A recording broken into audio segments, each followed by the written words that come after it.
alcohol. But because it's illegal, you created an underground economy. This gave birth to not only street gangs here in the U.S. that were selling drugs on the corner. This is what happened with the war on drugs. The same thing that happened during Prohibition. Prohibition only lasted 12 and a half years. We've been at this for over 50 years. But more specifically to the title of the room, should U.S. troops fight drug cartels? Well, the drug cartels themselves are a product of the war on drugs, because if we were to legalize drugs, we could tax it and we could manufacture it here. We can manufacture it and label it fentanyl free, making it safer for all consumers of illicit drugs. But more importantly, we would minimize the danger of these drug cartels, and we would take all their power away. Because if we were to make it legal, we can manufacture it, we can completely decimate that industry, and then what we can do is we can declare a legitimate war on drugs to say that if you operate outside of what we've made legal, then we are going to you're going to have serious repercussions, and that would be at country level. I think what we would do is we can work with closing off the border to anybody coming into the country, as long as Mexico is going to allow people to move illicit drugs. By the way, I think the consumers would probably approve of going to a dispensary to be able to purchase their drugs, knowing that they're safer and that they're tested. This is my opinion. But I want to hear from others. We've got a mixed panel here.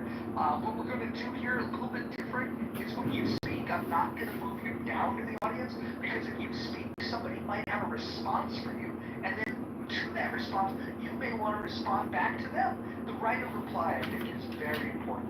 I'm going to pass it over to Anson and Moose. We'll start with Anson, we'll get to Moose. But Anson, go ahead and give us your thought. Well, the reason I'm eagerly anticipating what's going to happen in this room is my concerns that we clearly state the problem,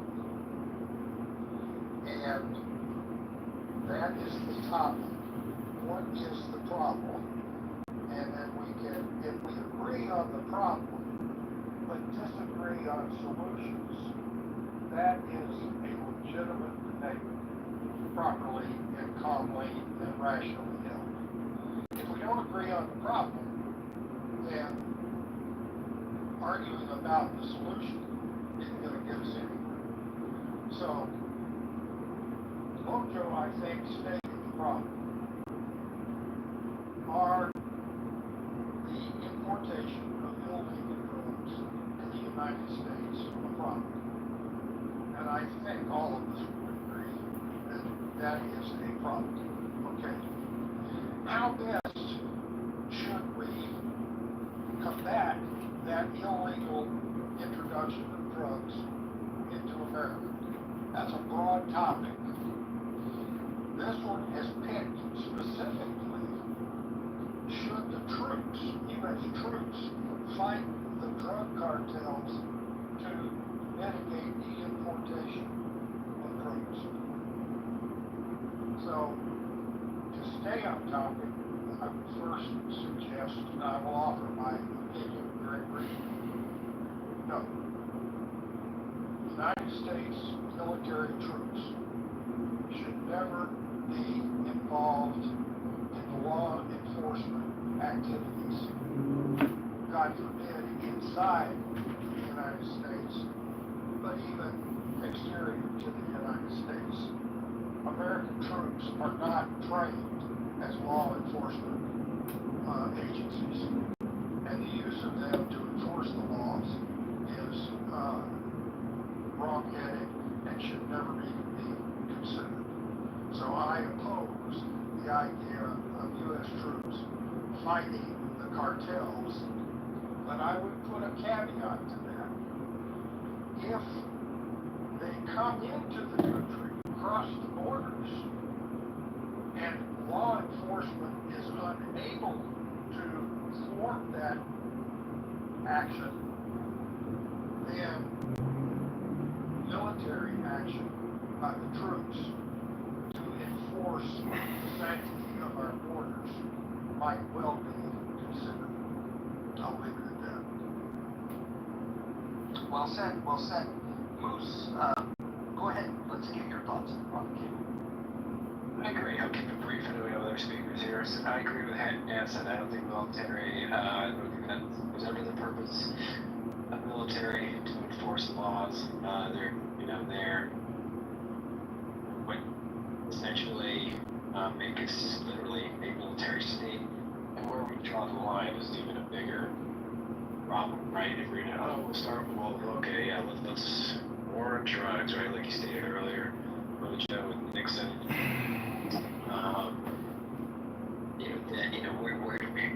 Where would we stop? There has to be a distinction between what military represents and what DEA, our enforcement agency, FBI, those agencies are better equipped, and it's counterintuitive to have military like that. The rabbit hole that we could go down if we start with drugs, to continue down that path to enforce other laws in this country would, I think, just be extremely problematic, to say the least. As radical as it is, what if we tossed out the idea? I mean, we forget not in history terms, not that long ago. It's not the 1800s. It was prohibition was real. The fact that you couldn't go out and buy beer, and of course, what happened was organized crime. Al Capone took full advantage of that. So, similar to today, if we legalize a lot of these drugs, it's gonna essentially significantly reduce the demand for the need for the cartel and their business. So, Mr. What others have to say. Hey, moderators, this is Congressman candidate John Kitover. I'd like to be put in the queue to answer this room title question. Go right ahead, future Congressman Kitover. We're honored to have you here in our presence. Thanks for organizing this room and having a rational discussion with regard to this topic. I asked Grok, hey Grok, why should the U.S. end the war on drugs? How much has been spent on the war on drugs since Nixon? And I tagged Pete Hegseth, the Secretary of Defense. Grok replied, the U.S. should end the war on drugs immediately because it has failed to reduce drug use or availability despite massive costs, fueled mass incarceration, disproportionately affecting minorities, exacerbated violence via black markets, and ignored effective public health approaches like treatment and harm reduction. Diverse analyses, this is all cited by the Brookings Institute and the ACLU, show legalization and regulation saves lives and money. Since Nixon in 1971, over $1.2 trillion has been spent per estimates from the statistic in the White House Budget Office. That's the first thing I wanted to say in regards to title. This is what I wrote. This is what I would consider to be the next step. 1.2 trillion since 1971. This is the next step. Democracy dodders, ferocious fascism, cackling communists, equally frauds cavort crazily all over the globe. They are hemming us in. They are abortive births of the American liberty and dream. But liberty stirs once more in the womb of time. Evolution makes its changes by anti-socialistic ways.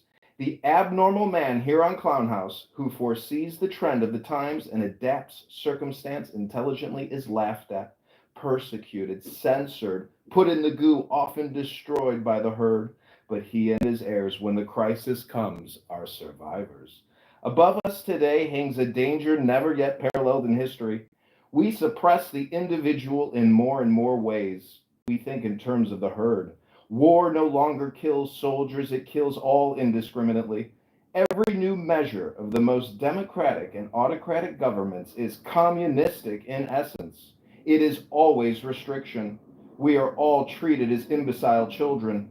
DORA, the Shops Acts, the motoring laws, Sunday suffocation, and clubhouse censorship. They won't trust us to cross the roads at will. John, you're getting off topic. Well, I'm just about finished. When I'm finished, I will say I am complete. Fascism is like communism and dishonest into the bargain. The We're dictate. not discussing fascism and communism. We're discussing military troops to fight the drug cartels. Thank you very much. Well, the moderators Did have you want to spoken. take 30 seconds to give us your opinion on whether U.S. troops should fight drug cartels? Sure, absolutely. The United States military should not use their most precious asset, our troops, to attack international narco terrorist organizations. Instead, we should no longer allow illegalization and incarceration of Americans who choose to use intoxicants. In fact, we should let out all prisoners in all U.S. prisons who are there for using drugs. And we should also stop all funding to the DEA, as well as cut the NDAA by $400 billion per year and bring down our national defense budget to $600 billion a year. I am complete. Wow, Mojo, this is pretty informed there. He's quick on the numbers. Yeah. Would anyone like to take the position that we should have U.S. troops fight drug cartels? It seems like that's a position that Donald Trump is leaning towards. I'm just curious if anybody supports that option. Anybody? I think that option's more effective than our overburdened law enforcement agencies because clearly they're not doing a good job. But I'll be honest with you, I feel like that. How long was that? Like 60 seconds? Can't even read a little thing. Nobody has any patience. Temporarily, I mean, the illicit drug cartels, that's like $150 billion business every year for them. So that's not really going to do anything to fix the problem. And, you know, I have some reservations about legalization. It's simply because, I worry particularly about the youth in our country and normalizing the legalization of drug use. I don't think that's necessarily a great idea. Our health care system is already burdened by like $740 billion a year on treating things like overdoses and handling addiction issues. So I worry that that's just going to expound on that cost as well. And I don't really know that decriminalizing it, which is kind of like that midway road, I don't know that that's even really a solution either. That really is going to do nothing for controlling the supply-demand issue, which is going to still give the cartels power. So, I don't know. This is not an easy fix. I would love to hear somebody that disagrees with Serendipity there. She was the first one to really offer, support of the idea that, or at least consideration for U.S. troops fighting drug cartels as an option that might be more beneficial than what we're currently doing. Does anybody want to respond to that? Hand center, please.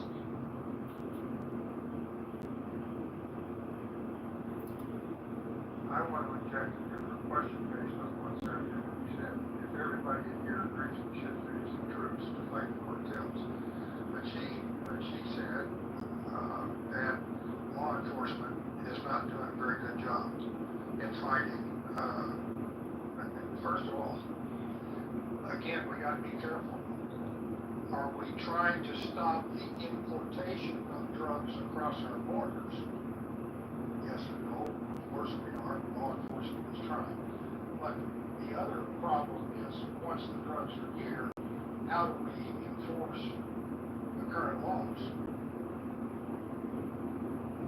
Is the inability of law enforcement to do either of those a result of inept law enforcement, or is it a result of the laws that we expect them to enforce?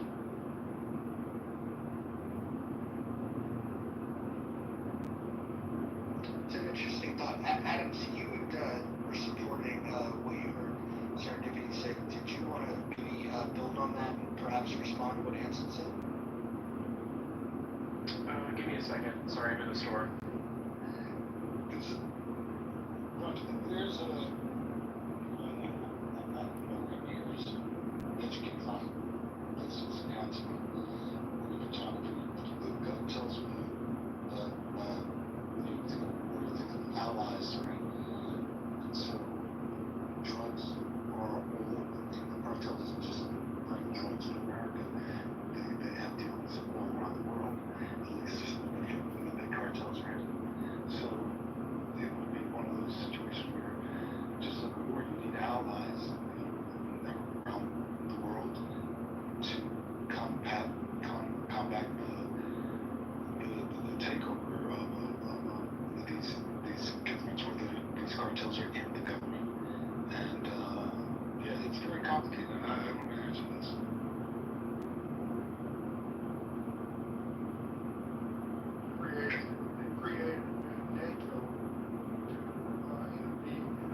wisely because they have all the money, right? The corruption.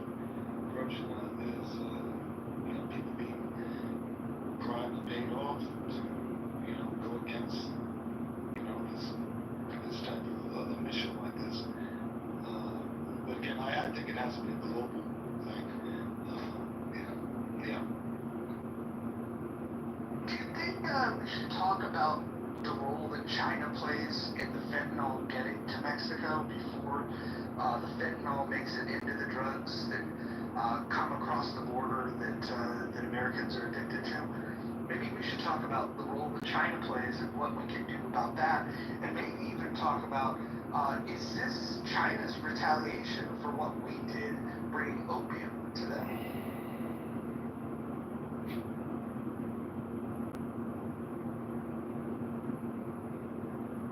Too soon? Well, when you see how people respond to the fentanyl, the zombie apocalypse in major U.S. cities where people are just lurched over. I smoke cannabis and I drink alcohol, beer and wine, and sometimes vodka. I don't think it's good for my health, but I still enjoy the way it makes me feel. But I'm not lurched over in a street. That drug is particularly destructive, and it does seem like that is an attack on our population, and if we have selfless kindness and love for our fellow citizens, we shouldn't allow them to even have access to it. Or we should. See, I think you can play both sides of the fence here and never really find a real good solution. And I apologize for doing that oratory of reading, from a script, but I think, if I hate to go off topic, but if the room doesn't look at this as a philosophical topic as well, I think there's a big point to miss about freedom of choice. But I also believe that housing in a country $37 trillion in debt should have been a priority. There shouldn't be homelessness per se at scale. If you go to usdebtcollector.org, they say we only have 700,000 homeless in this country. Bullshit. There are millions upon millions. I think it's probably like 10 million, maybe, Americans are technically homeless. There's just so many variables to deal with, I feel like, and this is always like an all or nothing question. Should we end the war on drugs, or should we use the military to deploy? I mean, can you imagine if the U.S. Air Force starts doing strikes on the southern border against terrorist assets, their facilities, their growth fields, their distribution routes? When does the war end? We need peace, and that's why I say philosophy is important, because if you're not exhibiting a positive vibration like Mojo, and maybe the mods, we'll never have peace in this country. We will have perpetual war and death until the eventual eruption, destruction, implosion. We will eat our own substance out by being neurotic and engaging in nonstop warplay, gameplay of that nature. We need to focus on business, and a good business doesn't involve airstrikes all around the world 24/7. Obama's hope and change was a lie. He enhanced the number of strikes globally, deployed Predator drones to every major, city that he was doing it in, launched. What I'm saying is, we need peace now. That's my opinion. I am complete. Yeah, all right. Roger, sorry. Go ahead. Jump on. Yeah. So I'm actually at the tail end of my lunch break right now. But here's what I will say. I do believe that the military should be fighting the war on drugs. I 100% agree with serendipity in that law enforcement, both on the local level and the federal level, have failed miserably. They've allowed themselves to become corrupted themselves as organizations. They've allowed to pass as they continue to protect their own without looking at the aims of protecting the American public. I do believe that more lethal force should be sanctioned at the border. When you do identify that there's certain people that are moving across certain cartels' trade lines, I believe that the military should take whatever form of actions up and including to death in preventing those people from coming over the border. And as far as the drug dealers are concerned, I'm tired of these shootouts, these standoffs. Send a grenade in there, blow the whole place up, send them back down to hell, and let it be done with. If you are accused and convicted of selling drugs to somebody's teenager, that resulted in death, you should be given the death penalty. And I think that there should be given a certain fast track around our Constitution in putting you to death sooner. So until we actually adopt these type of attitudes of really taking this situation by control, of really holding people accountable in terms of what their contribution into this mess is and how it's affected society, and render the same level of consequences, I think that people would take a second thought before setting up at your school's neighborhood bus stop and selling drugs to 13-year-olds. I mean, I don't know. What do you guys think about that? Should we fight the war on drugs by increased severity of legal penalties, and should we take it as far as the use of lethal force by the military or by law enforcement? Lethal force, increase the authority for lethal force in order to better deal with the war on drugs. I can tell you, I adamantly oppose that, but I sure would like to hear somebody supportive of, and I respectfully do that, Doctor. I oppose it, but I sure would like to hear somebody endorse it. So I'm going to endorse it from the standpoint of experience. Wait a minute. I asked for somebody else. Okay. Yeah, sure. Okay. This is supposed to be a conversation, folks, not just a two-way debate. And Anson, sorry, I was stepped away. What was your question that you wanted an answer to? Should we better fight the war on drugs by dramatically enhancing legal penalties, including use of the death penalty, and using lethal force on the border and in our streets, increasing the use of lethal force in order to better fight the war on drugs? That's essentially what Doctor was advocating. I'm not going to go point by point to rebut that, but I sure would like to hear somebody, if they endorse or oppose what the doctor just proposed. Gotcha. Well, I'll say real quick before somebody else wants to go. Apparently, California, as of this year, Prop 36 addresses specifically that, where if prosecutors are able to pinpoint an OD, mostly around fentanyl, but I'm guessing it's around other drugs as well, to the dealer, they potentially could be charged for homicide, or at least involuntary manslaughter. But that is using existing laws with more rigor. It is not increasing this. It is not using the laws to increase legal penalties and use of lethal force in our streets and on the borders. I could answer this for you, Captain. Sir, with all due respect, I would disagree with it. But I would agree with you if it's the only plan to target cartels and not fundamentally work with the Mexican government to help shore up some of their, in some facet, to help build their economy so that the people could work.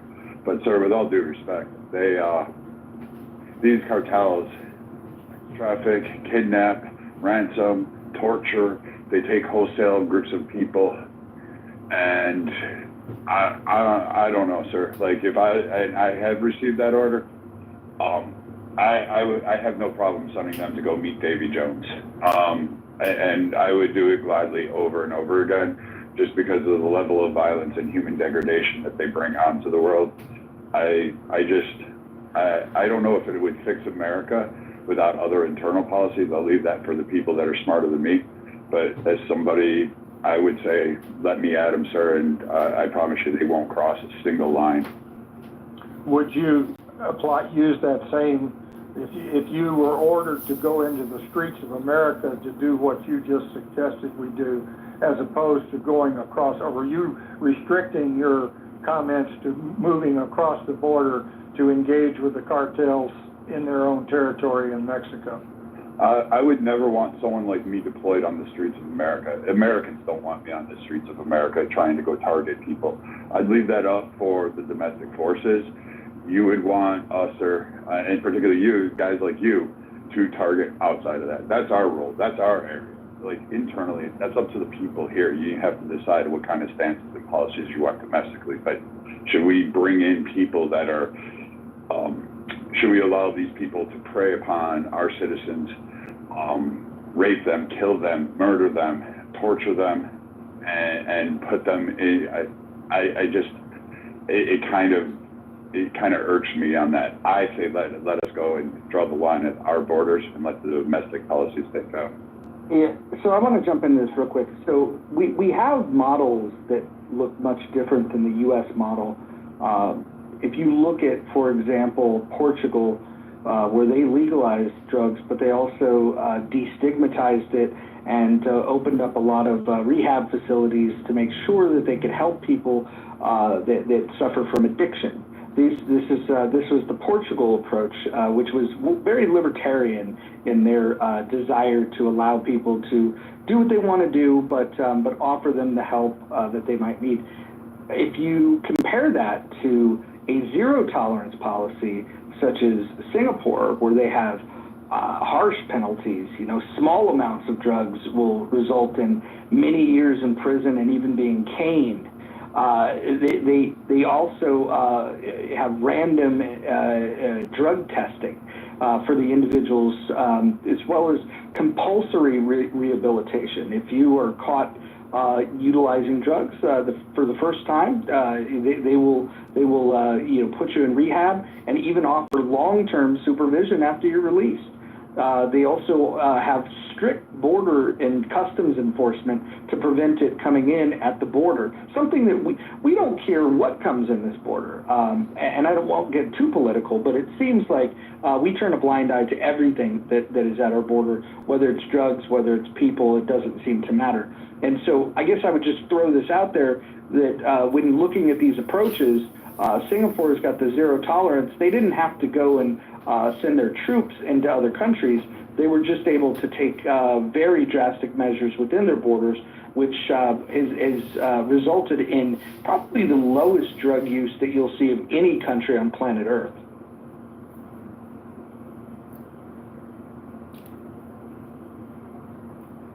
Feel free to respond anytime.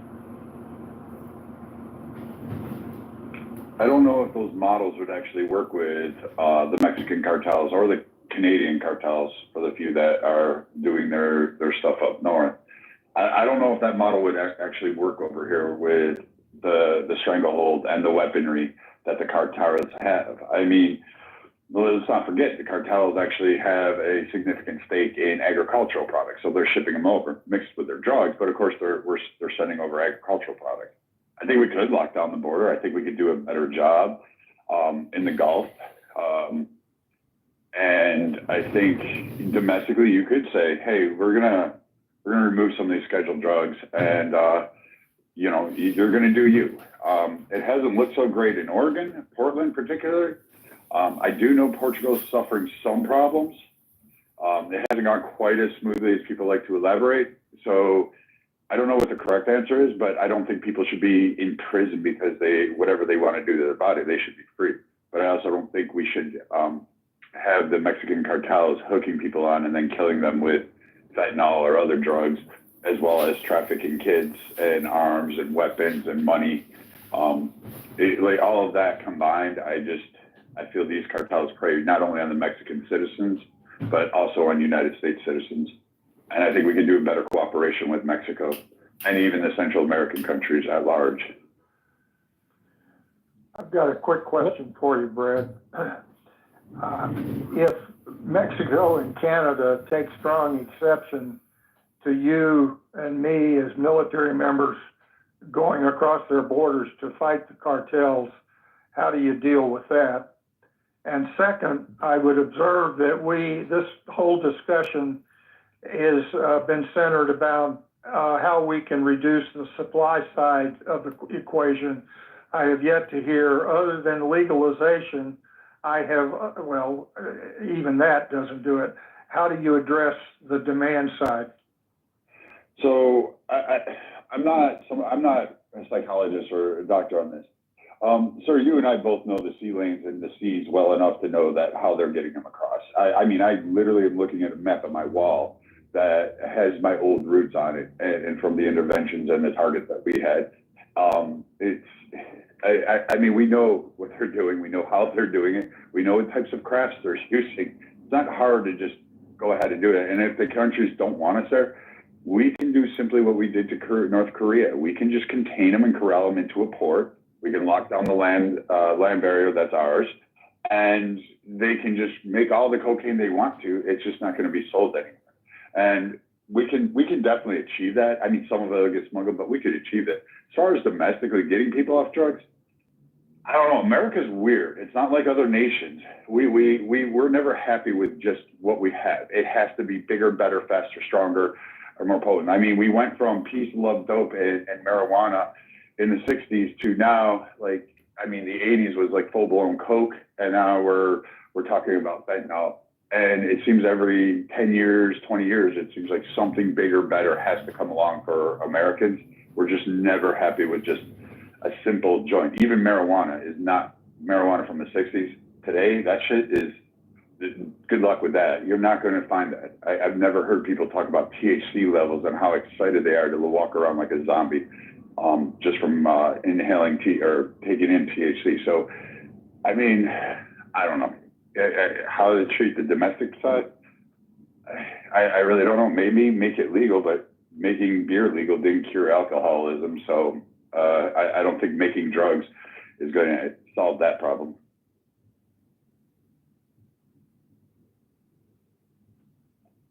I wanted to come up and give the perspective of someone that is on the supply side, the traffic side, most of it, because we don't produce, but I am in Guatemala, so we don't produce the drug, but we are the #1 gateway of it towards the United States. So I put in a picture on the chat that I uploaded to my iCloud, so that you can watch. It's a very old picture from, I believe it was Inside Crime that did it. A full report that since has been probably censored, but that was years ago. That was 2019, and it still is the situation. So most of the South America production of the drugs come through Guatemala, and yeah, that was one piece of data that you probably wanted to know. Show their true identity, especially women, online, but it's the difference between Gary Scott and Allen and Dismal.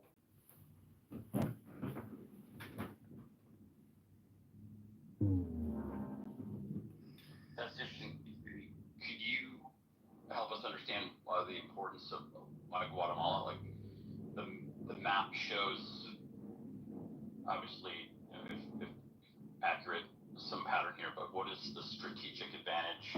Is it geographic? What is it? What's the value add of Guatemala? It's the last country between Mexico and the United States, and it has shores in each of the oceans and ports in each of the oceans, and it's always been like that. It's been the choke point of the drug traffic from South America production into the United States. So it's shipped here through submarines or mostly flights, and also by land. But if you see all those are the routes, the known routes by law enforcement of shipments. And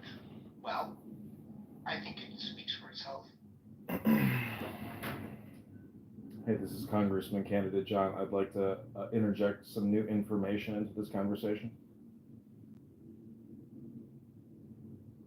It is relevant and topical. The U.S. national debt is now at 37 trillion, and the U.S. total debt, which is unfunded debt and interest, is $105 trillion. So if you want to go to war and fund trillions of dollars to go to war to do airstrikes on narco-terrorist assets facilities in Mexico and other countries, because it's not just going to be Mexico. They've got targeting destinations all around the Caribbean, I'm sure. And now that they put a $50 million bounty out on the head of Venezuela, there's a lot of assets that can be targeted by our beautiful and multi-trillion-dollar Air Force. The question is opening Pandora's box in our best interest, or is fiscal responsibility, prudence, and common sense in our best interest and the true nature of self-defense, which is, buying what you can afford and being frugal and prudent, as opposed to just spending trillions and trillions and trillions of more dollars on forever war against narco-terrorists? Is it worth it?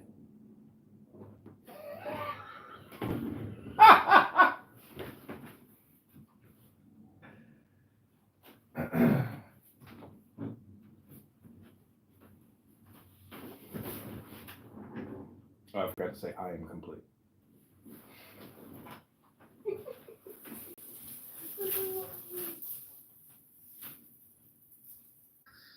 There are leaders in the, you get people like Anthony Robbins, Dr. Joe Dispenza, and others that could make a difference in mental health around the country, and starting with the young people, learning new ways of approaching life without, religion doesn't have to be ostracized in this way, because a lot of people that are religious use these kind of ways and approaching life. Right? And when you talk about the usage of the drugs, most people, like you said earlier, John, you drink a little bit, and it's not that good for you, but you're not an addict. You're not someone that has to sell his house to feed his habit. So I do think it should be legal, and I do think these kind of people I mentioned, if they're working with the government, they would be able to influence families and children in a different way, that the end result of it really would be that it would be pretty transformational, and that I thought the Knights watched like a man of you. His religion on somebody. It is something where families would be involved, children would be involved, and it would be common sense, because there's science and data, and the proof's in the pudding right there. So what would happen is just the knowledge of it is one thing, but then the practice of it is another. It's like going to the gym. Yeah, you should go to the gym, but do you go? Right? So the follow through with these kind of different intentions would take a while, but it would be such common sense that families would want their children to understand these kind of principles and these kind of exercises. I want to let all the racist white people in this room know that your next president is going to be a black woman, and I know that's triggering to you, but I come on my eyelashes, Kamala Harris. You didn't have black women. Wait, is he taken? Is it a white man? It would be much more clear about who you are, what your dreams are, and what is their way, and how to get those dreams. Because most people walk around a little empty, And the reason why there's this, one of the reasons there are people that engage a little bit too much is because they're trying to chase that happiness and chase that emptiness. So that, I think, would be, I don't like to use the word war. I think it would be more awareness and enlightenment, coupled with, like what Brad was talking about, isolating these cartels. Can I just say? Go ahead, John. I always like to ask the question: if you were king or emperor, or the number one guy, and you were looking after your tribe, your people, what are your priorities, for your people? And to me, if I'm sitting in the Oval Office and I'm the president, I'm thinking, how am I going to help the people of my nation? What can I do with them? Fighting drug cartels is not on my top 10 list of to-dos. There's a lot of other problems, and you can just come on Clown House and take a quick sample of the general audio and communication that's happening here, and know that education is really malignant. It's just not there. I'm lucky I can communicate clearly and speak English. One of the rules of this house is that you have to speak English. And, that communication is what allows for transactions and really a de-conflict, a de-escalation of friction in society. I'm just saying that spending trillions of dollars to expand forever wars is not in the financial long-term positive vibration of our people. We have to be very mindful of the books now at 37 trillion. We can't plunge trillions. We can't keep spending $2 trillion a year that we don't have. Thank you, John. Thank you, John. I believe you are contributing to the conversation by exploring the demand side and seeking with uncertainty how to better control the demand side. And I agree that it's confusing, it is difficult, but somebody also said something related to prohibition, which I found kind of interesting as I thought about it. Prohibition was designed to drastically reduce the ravages of excessive use of alcohol in the country, and it failed miserably. And ever since Prohibition, as far as I know, about 20%, 10 to 20% of the population suffer from alcoholism. And the country has pretty much accepted that. If we illegalize drugs, I wonder do we find that maybe 5, 10, 15% of the country, many of them that are already suffering from alcoholism, do we accept that ravaging of the nation and comply with John's admonition to spend our money better somewhere else? I wish I could get on board with the legalization, but as a mom, my mind keeps going back to the kids. And the thing of it is, we already have an epidemic of over-medicating our kids with legal medication. What are the ramifications of opening up this whole new world to them, where you're suddenly combining, parents don't teach their kids to cope anymore. They give them a pill for it. And then you combine that with the use of legalized illicit drugs. What are we looking at doing to our future generations? Like this, that's the part I can't get around, making that access easier. What if I offered you an alternative here where, first of all, we have zero tolerance of narcotics at the border? I think that should be a start.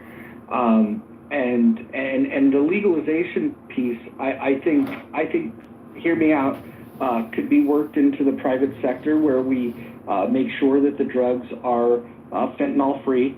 But then what if instead of, to alleviate your concern that you don't want your kids doing it, what if we sectioned off a portion of the United States? Let's just, for the sake of argument, we'll call it Barstow, California. And if we were to just deem that a drug zone, and then say that it's basically Singapore-style drug regulations outside of that zone, and then Portugal style, smoke them if you got them, if you're within the confines of Barstow. And we only allow adults into Barstow, and so kids would not have access to it. It's people that would opt, if you want to be a drug addict, if that's your choice, we will move you. You have two options. We can either get you rehab or we send you to Barstow. What do you think of that plan? How about an island out in the Pacific? I think that's pretty much the same thing, because Barstow's an island between LA and Las Vegas. The desert oasis, if you will.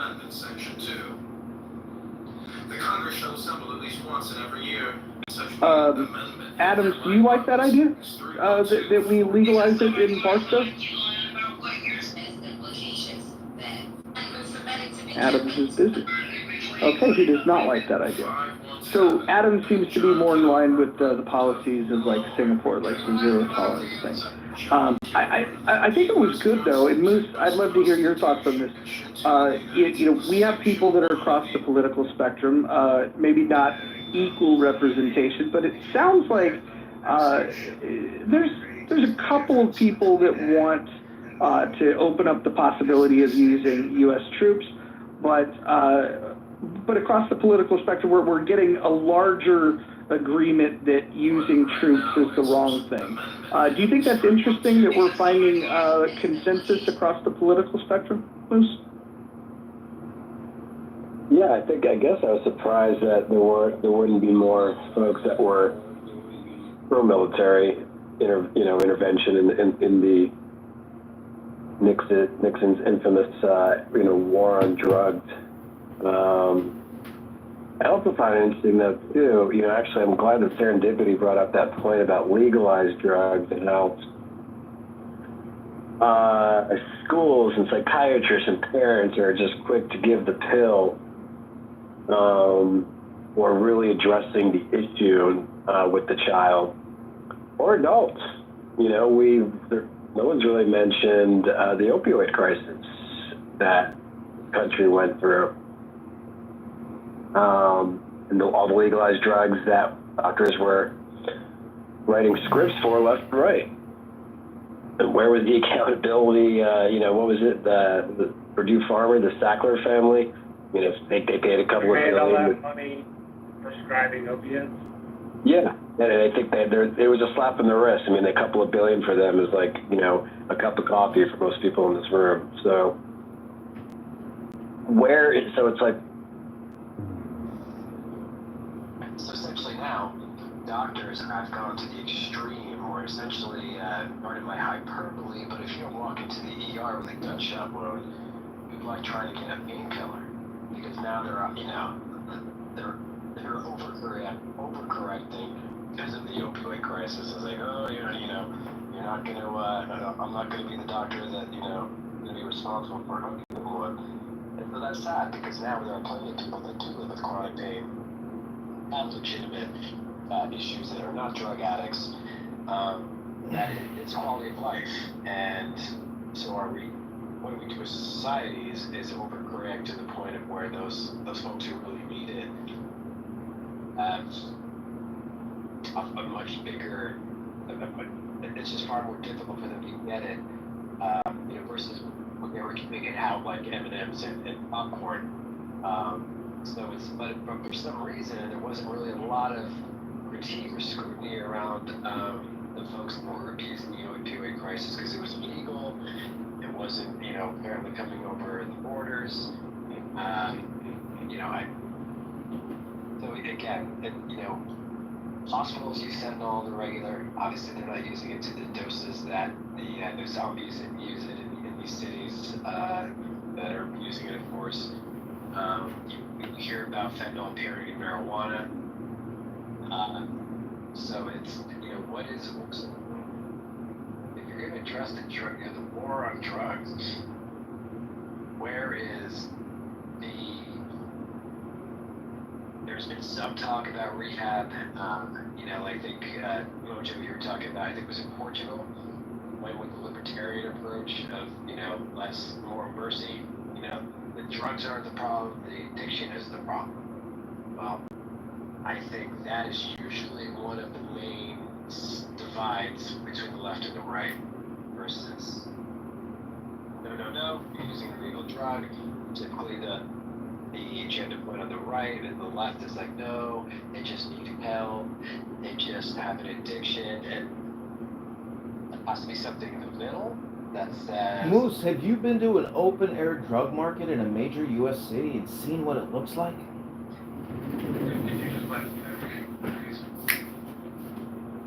Anyway, that's really about it, but I found it hard to ignore that the opioid crisis we just sort of glazed over that.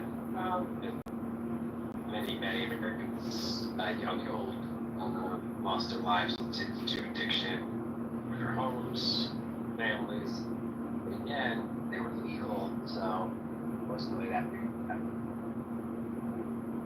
Well, I thought they couldn't get the pills anymore, and they started having to go for the regular street drugs. You know, you take, for example, oxy, but often parlay into heroin. Because you couldn't get the actual pills anymore, so folks would resort to black market stuff. Which, I mean, I guess is a reason for drug legalization. I agree with Lon if you're thinking to smuggle, there will be a cartel.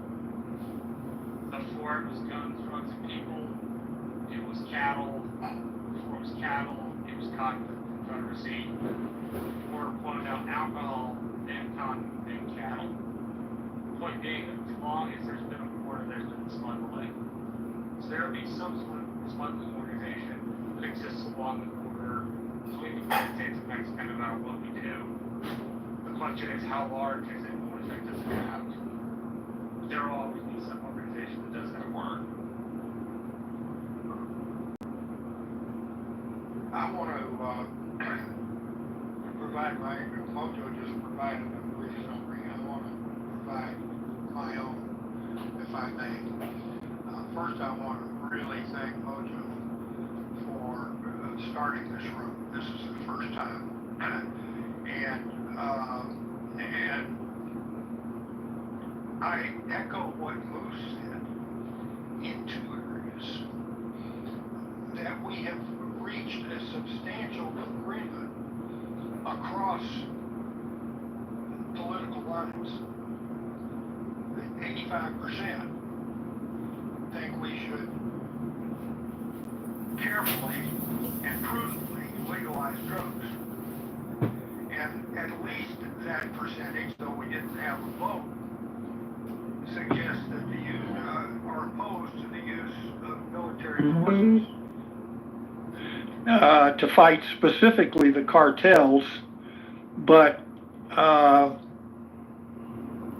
I don't think we need to, we didn't talk about it, but I think, generally speaking, the solution to the drug problem is not the use of military forces on the part of the United States. And there seems to be an emerging consensus in the room for that. And I hate the Great Divide. And when we can find a way to talk ourselves in an hour to consensus on some difficult subjects, I applaud the attempt to do that. And I certainly am going to do what I can to continue that effort. I had some other profound thought, but I'm so old it slips my mind unless I write it down. But I think,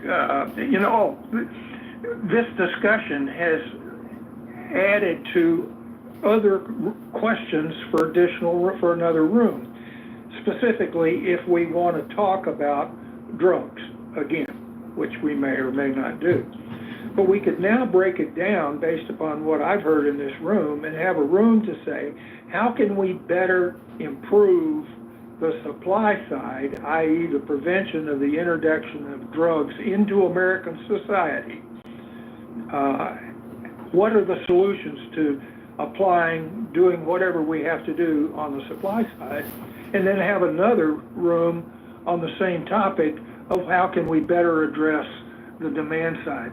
And I don't, I'm just saying, I'm happy that this Mojo, Roger, that we've made at least an incremental step in a direction that I've been hoping for, specifically to find a way to moderate the Great Divide.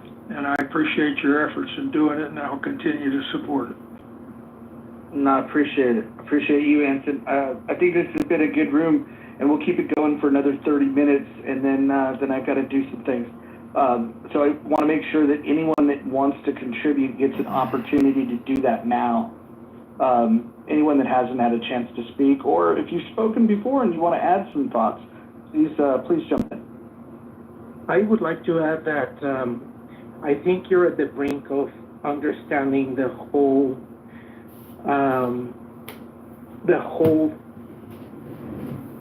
problem, and it's going to show to be a domestic problem. It is my belief, and I have very good reasons to think that the drug cartel, the principal drug cartel in the world, is the CIA and the intelligence agencies of the powerful nations in the world. So if you fix that, if you abolish the CIA, that would be a good day. Anybody want to push back on abolishing the CIA? I'll push back on it by describing and interchanging the perspective on it. It's not so much the drug cartel, but it's power structures. And I would favor the intelligence agency of my country in control of the power structure over that of what is essentially a terrorist organization. There could be a distinction without a difference between the two, but maybe I just have a bias. Can I just push back against it, actually, Roger? Yeah, go right ahead. I just want to quote the 29th verse of the Tao Te Ching. This is Chinese psychology. It's really the theory about doing nothing, that there's not a speck of dust out of place in the whole universe. I just think it's, at the CIA, at the FBI, at the IRS, it's probably a leadership and education, a wokeism problem. But this is the 29th verse. Does anyone want to take the world and do what he wants with it? I do not see how he can succeed. The world is a sacred vessel which must not be tampered with or grabbed after. To tamper with it is to spoil it, and to grasp it is to lose it. In fact, for all things there is a time for going ahead and a time for following behind, a time for slow breathing and a time for fast breathing, a time to grow in strength and a time to decay, a time to be up and a time to be down. Therefore, the clubhouse sage avoids all extremes, excesses, and extravagances. I am complete.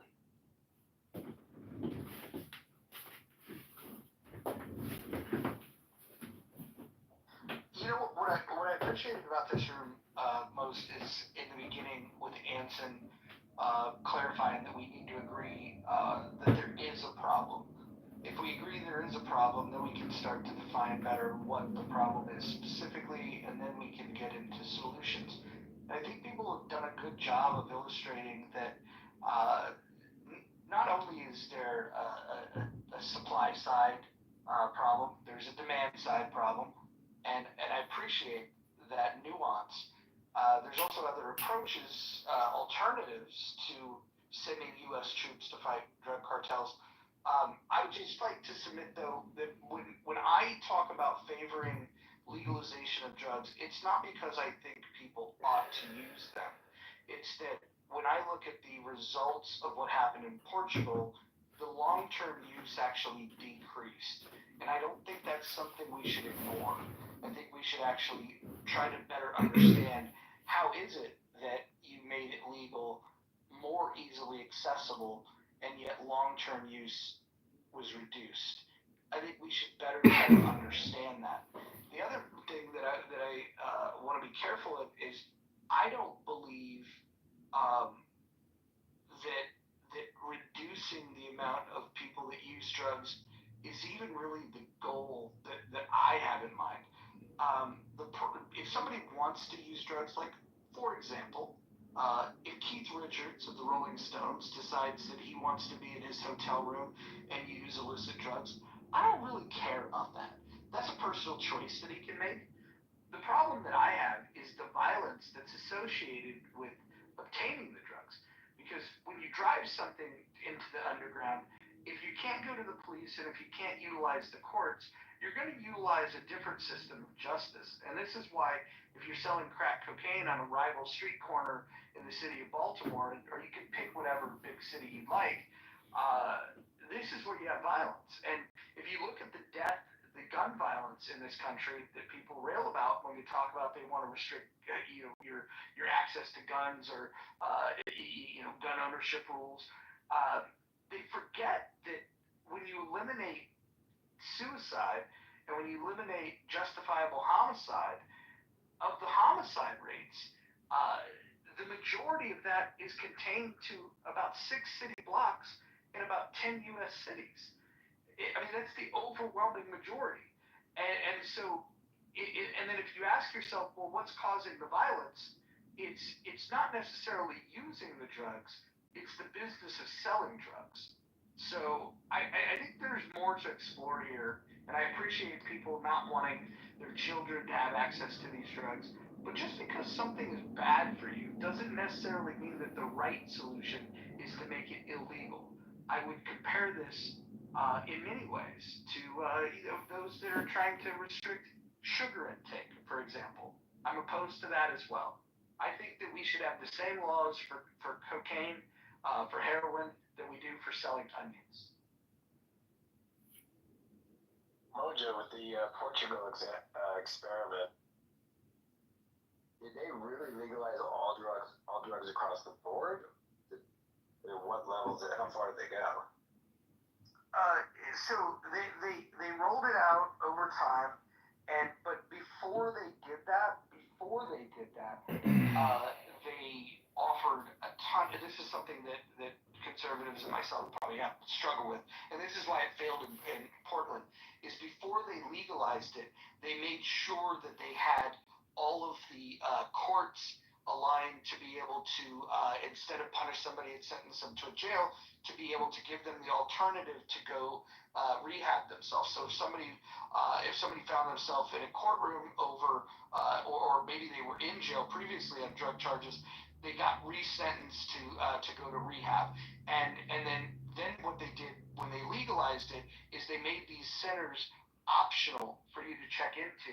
And what they found was there was a lot of people that wanted off, and by decriminalizing it, what they did was they destigmatized it. And so there's a problem that people have when they're an addict. It's not only that they're addicted to this substance and what they'll do to get the substance, which violates other laws, but the other thing is they don't like to raise their hand because of the stigma that's attached to it, because then people say, oh, they're a drug addict. And I think when you approach it with love and with empathy, and you say, okay, we're going to suggest that, and give you all of the tools necessary, that if you don't want to use drugs, we're going to offer this to you. So I don't think we'd be able to successfully pull off the Portugal model unless we modeled everything that they did.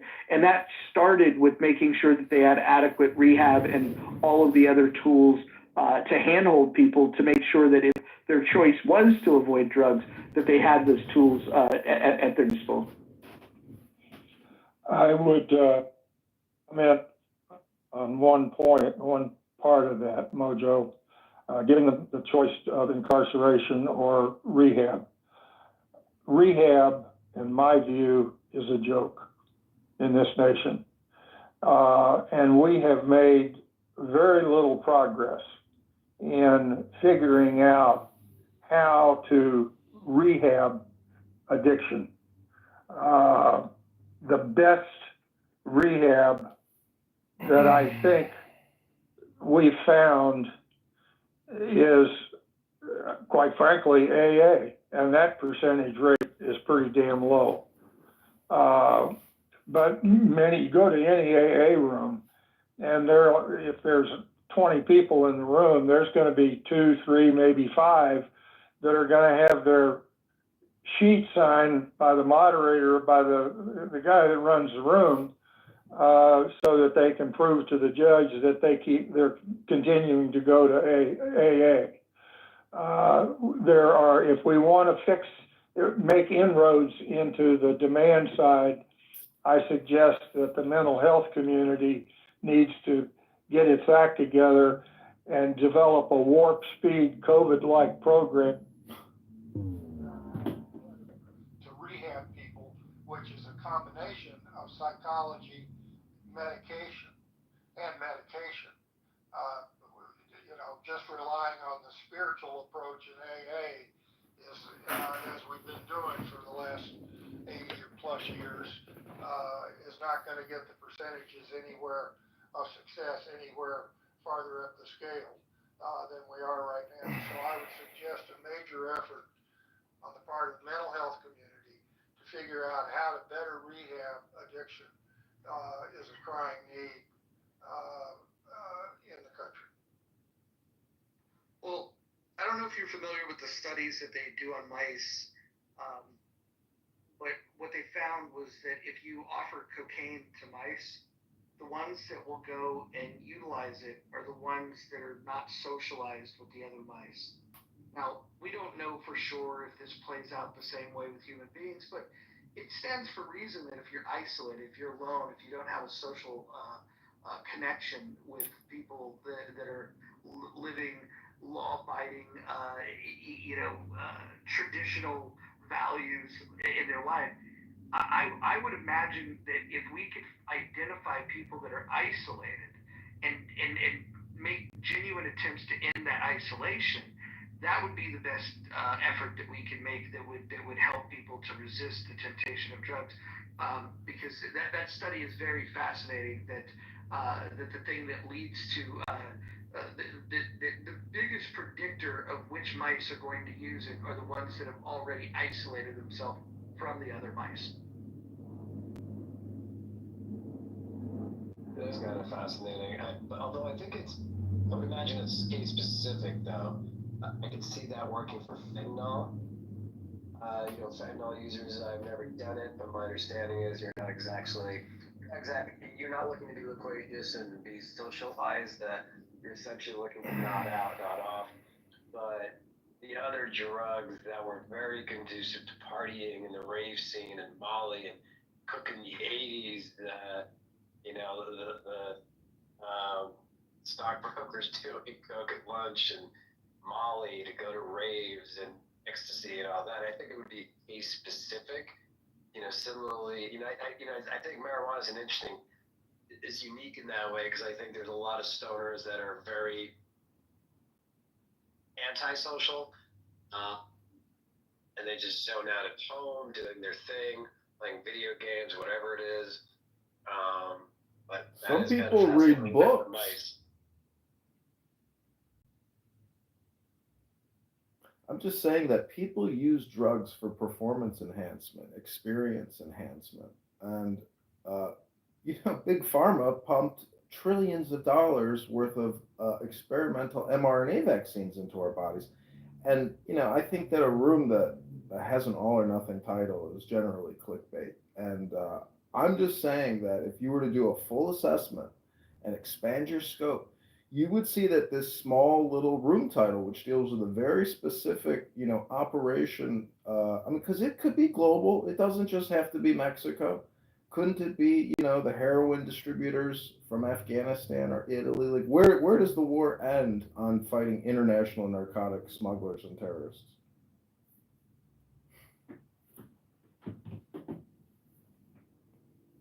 Where it ends, we don't know. Where it starts with identifying that it's a problem. Well, the thing is, people used the drugs in an application, like Moose just said, in the rave.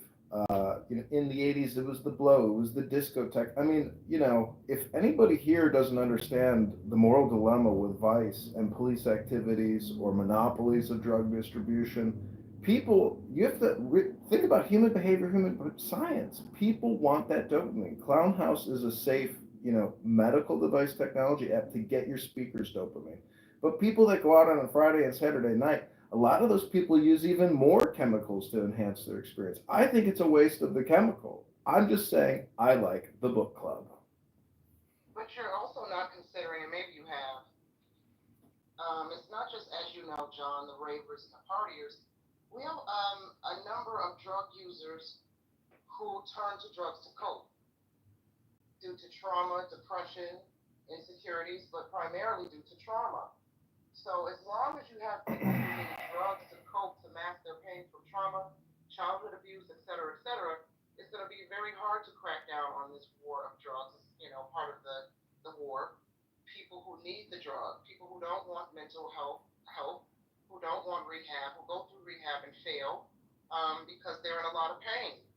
And No, I get it. drugs is their only recourse.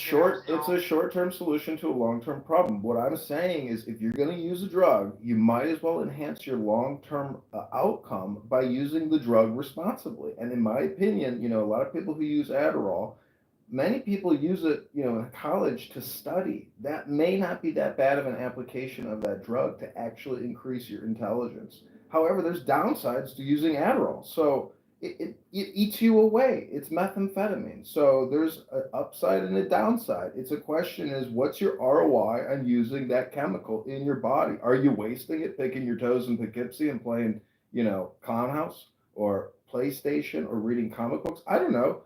That's a personal liberty question you have to ask yourself. What am I doing right now? You just said something that is brilliant. And I want to encompass it, and that is the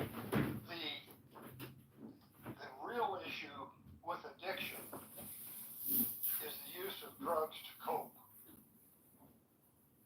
The first step in the 12 steps is I became powerless over alcohol, and I was powerless over alcohol, and my life became unmanageable. I disagree, and I've got about 30 years of experience with this. I disagree with that, but I'm not going to rewrite the big book. My life became unmanageable, and then I became powerless over alcohol. If you address the unmanageability of an addict or a normal person's life, then you make tremendous strides in reducing the excessive use of drugs and alcohol.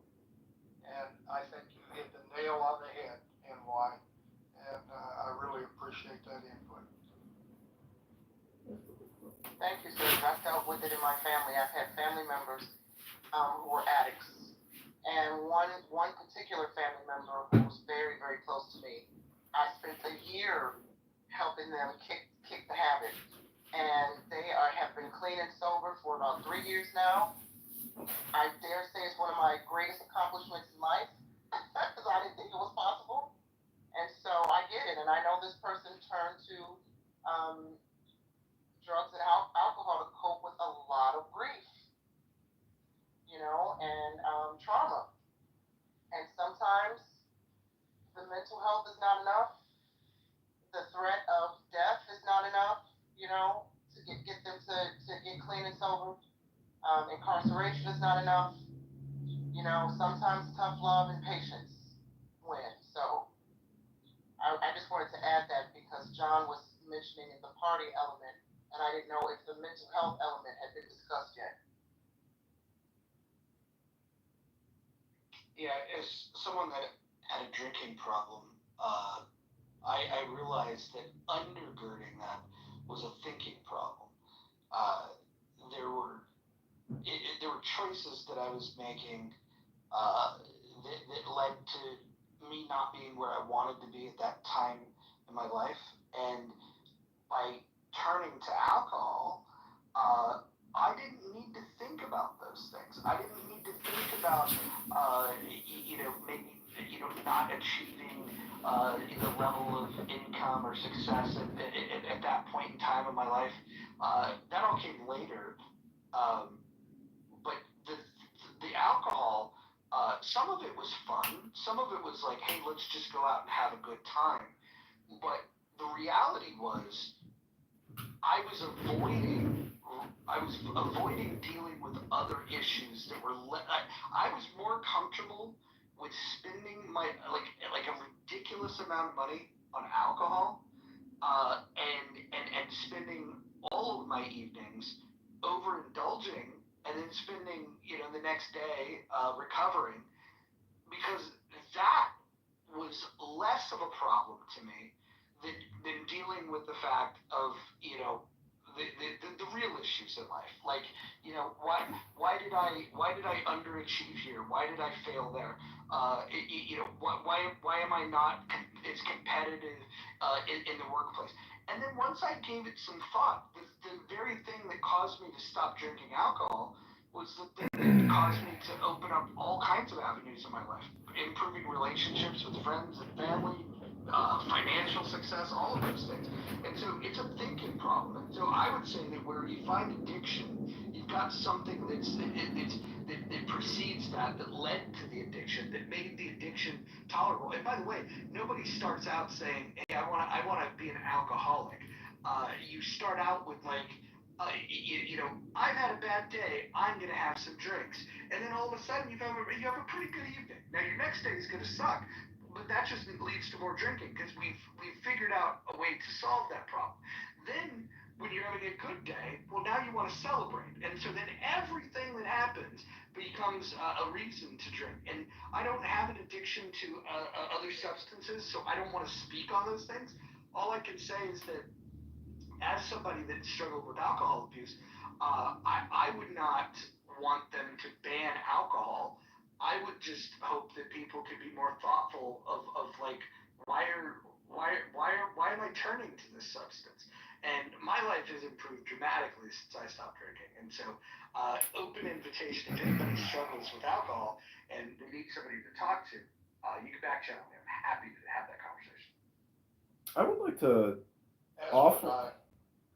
offer a controversial contrarian position to the defense of alcohol in 2025.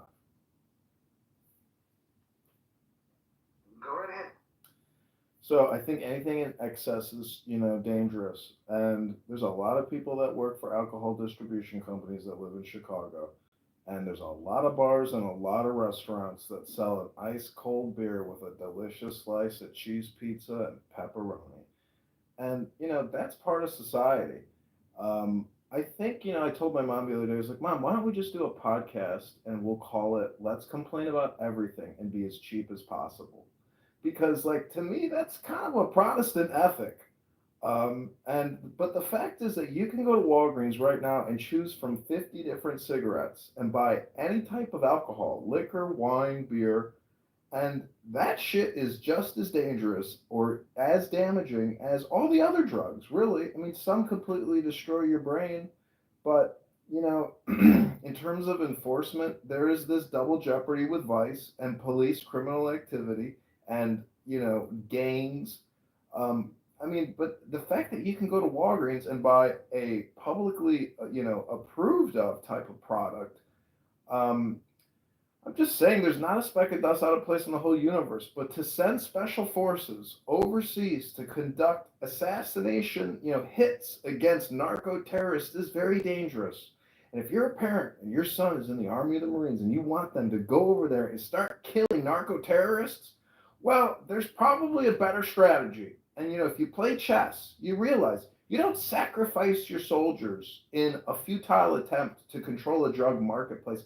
Work within your perimeter, secure a 360-degree perimeter, and work your way in. You don't work your way out of this solution. You work your way into this solution. You got to go within yourselves and in the country. I mean, I walk around Chicago. I don't even hear English. And if I was a bounty hunter and given a license to round up illegal aliens, well, you know what? I might start that business opportunity, but we don't have a free and open marketplace. We have a controlled economy. It's all based on fiat currency. Anyways, I could go on, but I love the room, and I hope you've all enjoyed this incredible rational discussion group. I am complete. Hey, Mojo and Anson, sounds like you both have had your journey with alcohol. I give you both kudos, and Jennifer, I think, also in the chat. It's funny. I think part of the problem with addiction, particularly with alcohol, is because it is socially acceptable, right? If you're single, you go on a date, yeah, sure, you can meet up for a cup of coffee, but on the average, I think it's safe to say most people will go and meet up for a drink, for the icebreaker. You're going to go to after work happy hour with coworkers. So it's easy, it's easy to not recognize that maybe you're doing too many happy hours. Maybe those happy hours have gone from coworkers to happy hour by yourself at home. And it's interesting because I've heard some stories. I've got a regular Friday night poker game, very low stakes, like $20, with everybody but me. They're all AA. I'm what they call their token normie. I'm able to open up a bottle of wine, have one glass, and that's it. Maybe not drink for a week, a month, 6 months, whatever. The spirit moves me. But yes, some of their stories and some of their rock bottom stories, ooh. Many of them realize that they're lucky to be alive. I think most of it was alcohol abuse, but there's definitely those who dabbled as old school heroin and junkies, and literally when they're robbing people to get their fix, right? So I always have high respect for those that were like, you know what, whatever the addiction may be, this is not working, right? And Mojo, you outlined things that weren't working for you. And I think that is, what did Shakespeare say above all else? Know thyself. So it's, obviously fentanyl is a problem, but I do think there's an underestimation of the problem with alcoholism in this country because it is socially acceptable.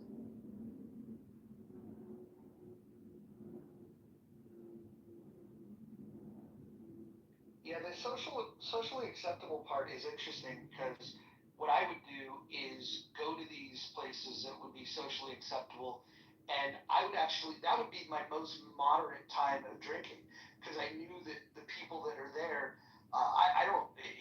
even now I wouldn't preach temperance to anyone. If you like to drink, go ahead and drink. My issue wasn't with the alcohol; it was the inability to stop drinking, and that was because I had other things going on, and so it wasn't about having a drink socially. It was about it was about escaping, and so when I would go to happy hours and had to be professional, I would have a different type of drink. I would drink something that I don't fully enjoy, so I know I could sip on it, so I could be socially acceptable. And then as soon as the people that might frown upon more heavy drinking are gone, that's when you would dial it up. So the happy hour was just kind of a pre-fade for me typically.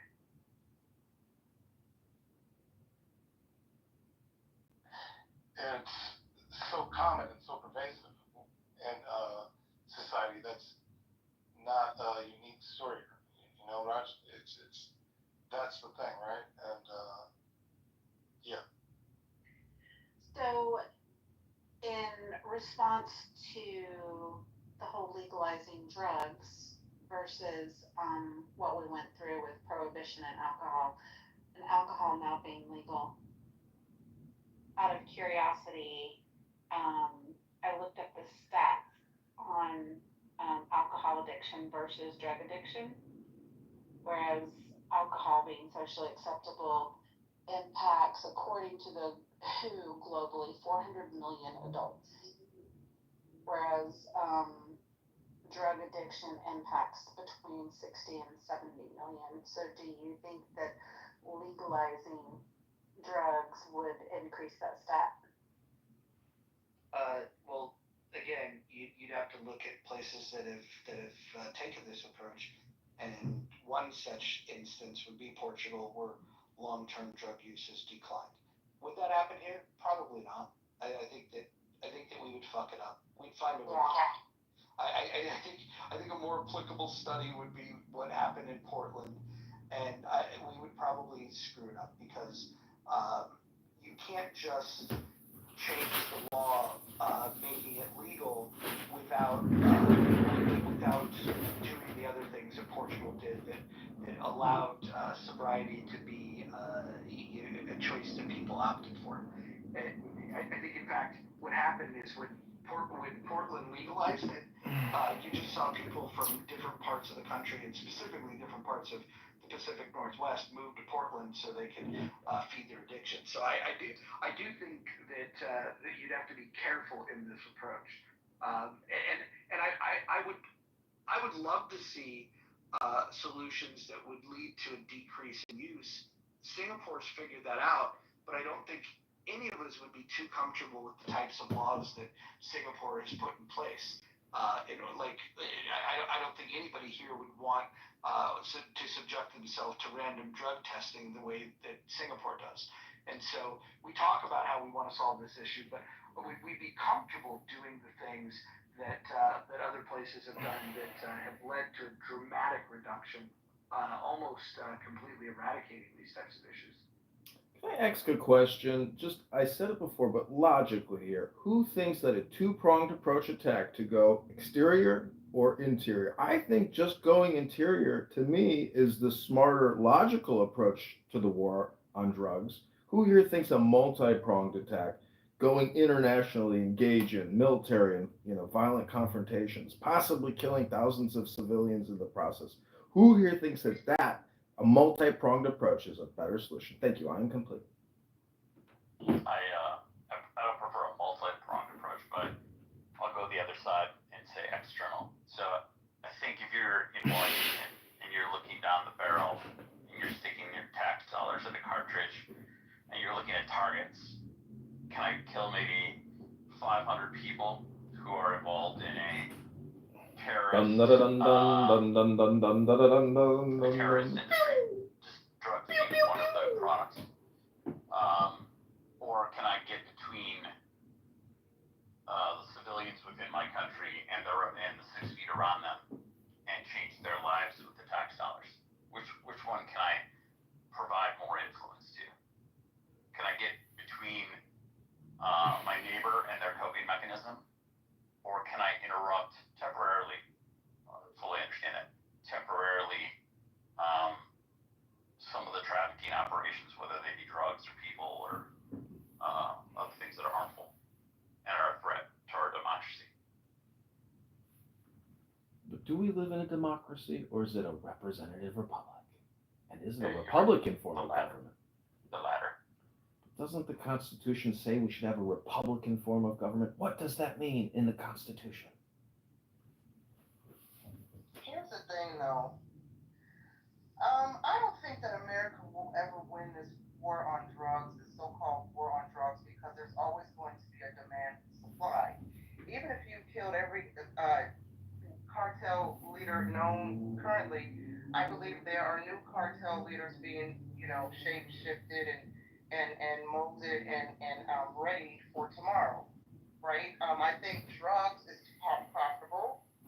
Our government, for certain government, certain politicians, I think there's a lot of money to be made. There's a lot of corruption. A lot of drug money fuels corruption, and I'm not sure that our government is ready to kind of in that money flow, right? I think as long as we have people who want to engage in drugs, whether it be for medicinal reasons or to party, there's always going to be a demand for supply, and I don't see how we can effectively cut these multiple chains of supply, unless, of course, we enforce very strict drug laws here and start executing people for minor offenses, like snorting a line, rolling a joint. Maybe then we might curb it, but outside of that, I'm not sure I'm convinced we could win the war. Luckily in the United States, you can't do that. It's a violation of the Eighth Amendment. Well, Singapore did just that at 9, and they are winning. And I think that maybe what we should look at is the fact that after 50 years of declaring a war on drugs, maybe we should look at the battlefield, recognize and wave the white flag and say we lost the war on drugs. I would argue that the drugs. I agree. I don't think we're done with the war. I've been listening for a lot. There's, like, I mean, even thinking of Portugal now, like everyone highlights this, Portugal targets traffickers to a very strong extent. They limit the amount of supply. They went from a 5 to 10 day supply. They removed synthetic drugs off of the list. You still can be prosecuted. They still have, very strict drug laws out there. But bringing it in as a drug trafficker, that's a very serious matter. And we can impose things. And we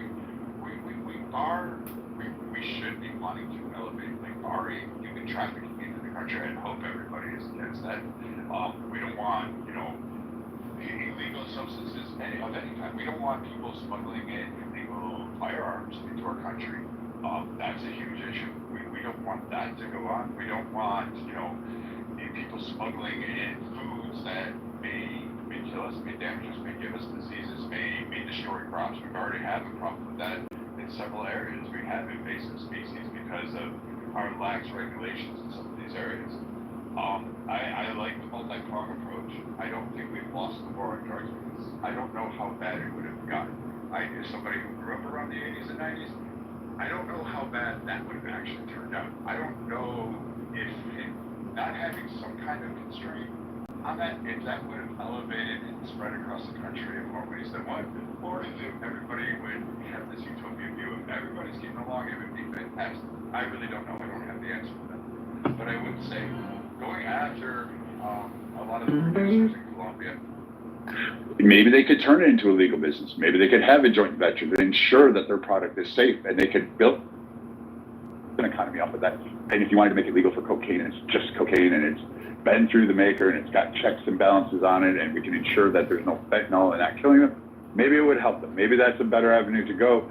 We don't have to necessarily blow up everybody. But I think right now, with what we have of the cartels and the militant and military mindset that they have in terms of this, you're not going to break them because they'll come after anybody else.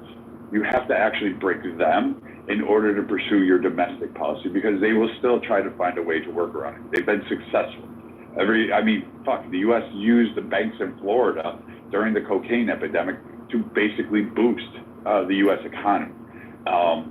There's more banks that were popping up in Florida than any other point in our country's history. And some of them are still around today, and they're all cocaine banks. So, you can handle all the things you want domestically, but you have to break that terrorist approach, and you have to patrol your borders. You're going to have to really step up because otherwise, all the domestic policies are going to mean shit unless you have a strong enforcement on the policies you actually care about and you're willing to commit action. So target. And politicians really were to say, hey, let's get rid of the cartels. We don't need them south of the border. We can have that done within a couple of months. That's not that long. It's not a forever war. And we can definitely wipe out a lot. Most of them are infighting amongst themselves right now because they're falling apart. But if we could keep the head off of that snake and not let them coalesce, it'll make short work of what we have right now. It's not that difficult to perceive. Hey, John, you asked a good question. If I was king, how would I allocate the resources? And this is basically you're asking, should we internal means fix the demand side and external means fix the supply side? And if I was king, I would say 70-30 on the demand side and very careful management of the resources of what that 70% is.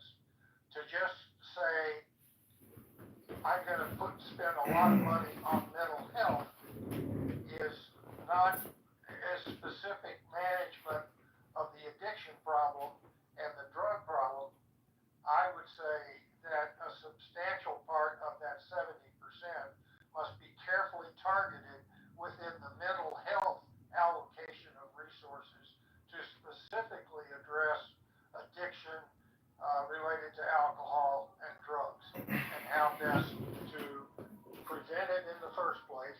through good mental health practices like helping with depression and so forth, and then not squandering all those resources, scarce resources, for other areas of mental health that should, I'm not saying ignore them, but I'm saying the money that we devote to mental health it should be specifically addressed to the amount of money dealing with addiction to drugs and alcohol.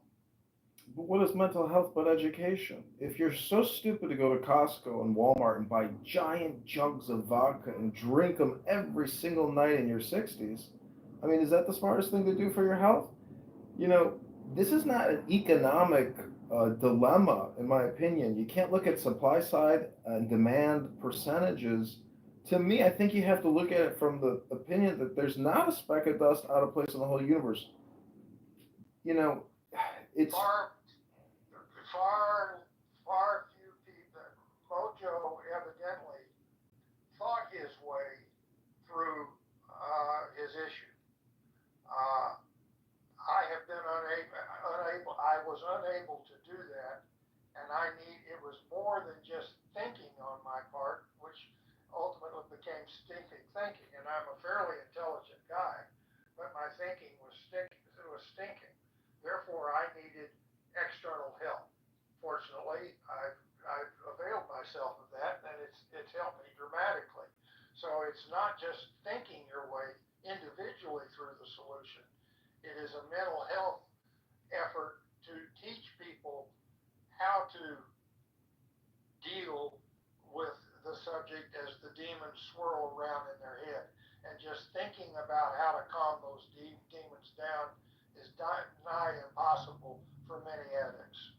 Well, I'm just saying temperance and abstinence, you know, are rooted in source information. I'm just saying I read a lot of books and I have AA books and they are so wise and beneficial, but reading it versus talking about it, I'm just saying from a public policy standpoint and a spending standpoint, to continue to borrow and spend to fund change overseas with regards to imports is a waste of our treasury. We have to be very careful how we spend the assets at the treasury. And Doge has eliminated almost $1 trillion now of woke spending education contracts.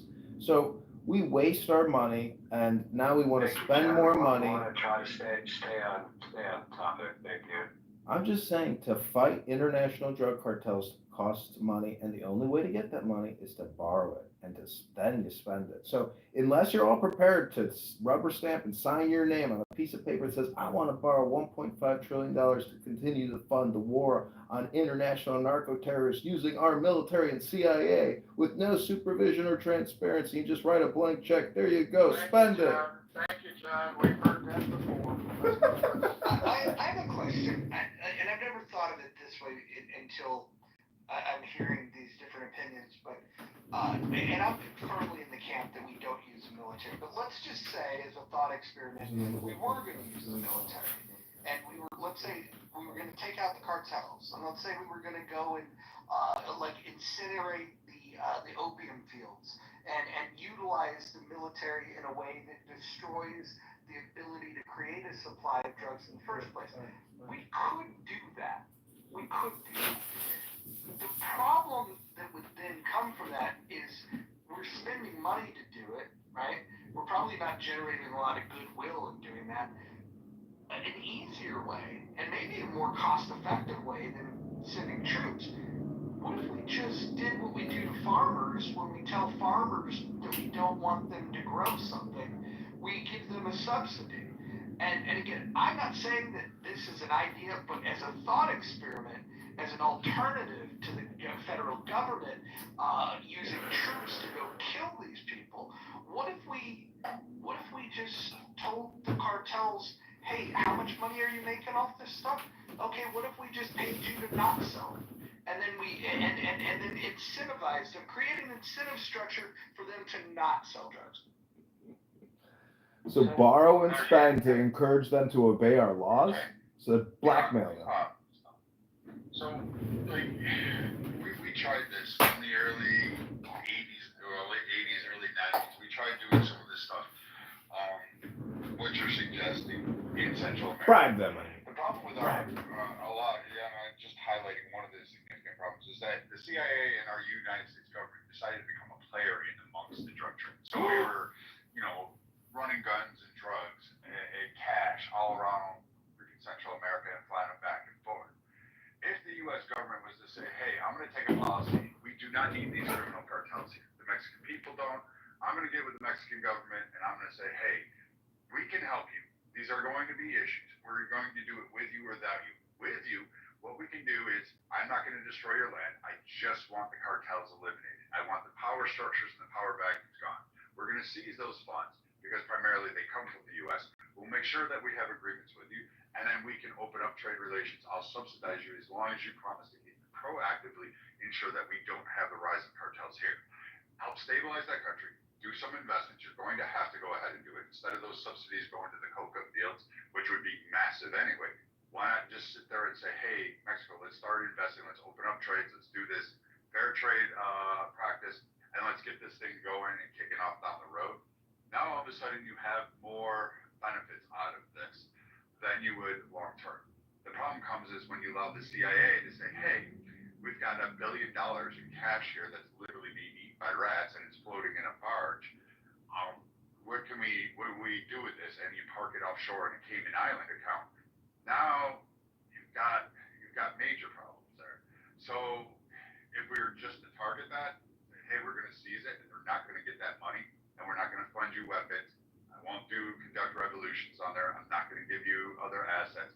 We are just targeting the cartel leadership. The cartels will break, they'll run, and then the people can decide. And I don't think a lot of people know what living with a cartel is like. But if you ever want to, there's a couple of documentaries on it. There's some great journalistic on there, particularly by National Geographic. They can tell you, and it's not fun for these people. So it should be a human rights campaign for all those screaming about human rights. This would be one of them. I'm surprised that you don't have people protesting, staying in the street, like save these villages towns, because they literally live under the oppression of the cartels, and their children are threatened, their women are raped. Like that stuff goes on for them. So I'm just confused as to why we want to spare the cartels. There's a great documentary series, actually, Brad, Dirty Money. One of the episodes is exactly to your point you're talking about earlier with the banks and laundering.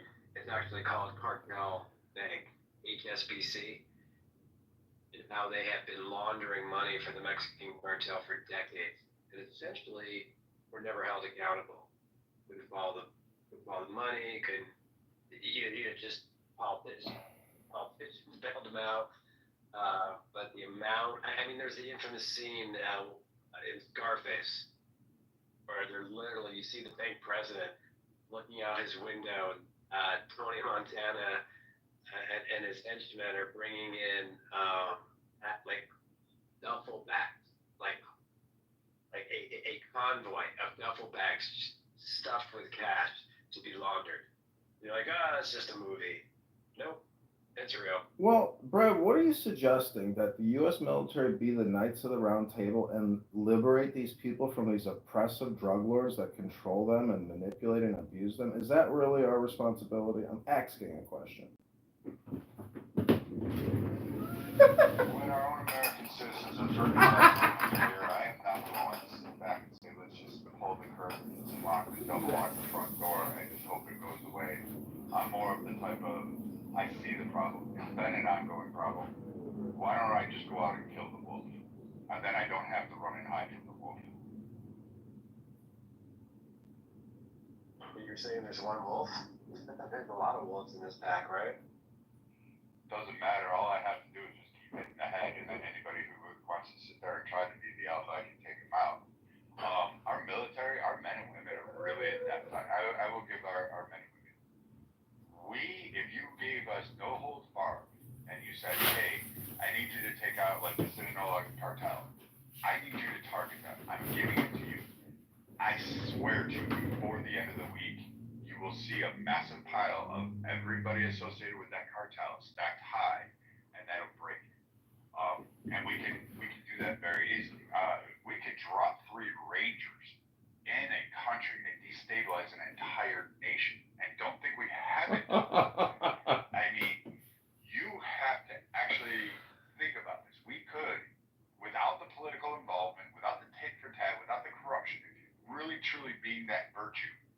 saying, hey, this is a threat on our border. This is a threat to another nation. This is under attack. Their government is. Okay, the show's over. The mojo vibration has left the building. Can't fight for themselves, and it's on our southern border. I say go out and let's kill the wolves.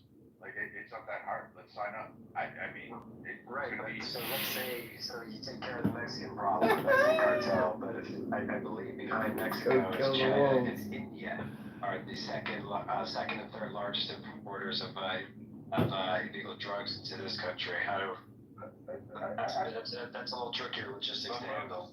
But Moose, if I cut off the Mexican connection, we're just trying to have it. They're not going to do Canada. They're not going to send it to Mexico. And with Mexico jumping on board saying, hey, we've got an economy here, we're going to work on our southern border. We're going to work with Guatemala. And I mean, we can actually start a reaction where we could actually do something good for a country. Maybe, who knows, until we fuck it all up. But right now, what the drug war was supposed to be was not a drugs for guns scheme, not Fast and Furious, not, Iran-Contra deals. It was supposed to be none of that. It was supposed to actually just say, hey, let's work at home. Let's figure out how our domestic problem is.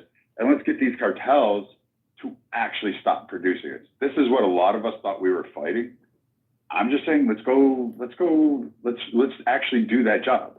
Don't have me funnel cash into Caymans. Don't let me see ships and so you can have your private yacht, Congressman. Let me sink it down to the bottom of the ocean, and we'll move on from there. And you may not like it. It may sound cruel. It may sound mean. You don't have to worry about it. There are plenty of men like me who will go do this and be able to sleep like a baby at night. Let me inject an administrative. I see Mojo left, and I'm no geek, and so I have no idea how to close a room, and I'm not going to close it, but I am going to leave myself. There are other mods here, and I really want to thank all of you for participating in this thing, and it was a great conversation, and as I said earlier, we made a couple of mini steps to reach some fundamental agreement across political lines that is almost amazing in today's clubhouse. So thanks a lot. I'm going to bow out and keep on. Likewise, Anson. All right. Take care. Take care, Captain. But Brad, if you were the, in the Pentagon, the 5-star general, why do you think deploying soldiers and giving them those operations is an effective usage of their time? Because you're going to have a lot of casualties and people that die. Plus, there's a lot of women in the narcotics industry. So they're going to be killing a lot of women who are ride or die type hoes with AK-47s that are going to die. I mean, why stir the pot?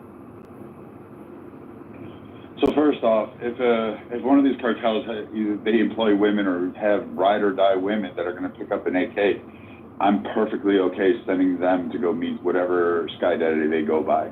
I have no compunction. Man, woman, or child, it makes no difference to me. If you're harming an American, I will gladly and without purpose and will do it. And there are plenty of men. Do I enjoy having to see a kid or woman get involved in combat? No. But at the same time, if you're going to pick up the weapon, I now consider you a fair player. It does fuck with the mind a little bit, but at the end of the day, I don't know. Which do you like better? Do you like these cartels smuggling over sex traffickers? Do you like them killing people? Do you like them murdering babies? Do you like them, having the weapon states that they have? Do you like them taking your cash? Do you like them bribing officials? Do you like them being terrorists? Do you? I don't know too many people who do. Oh, who the fuck made me a mod?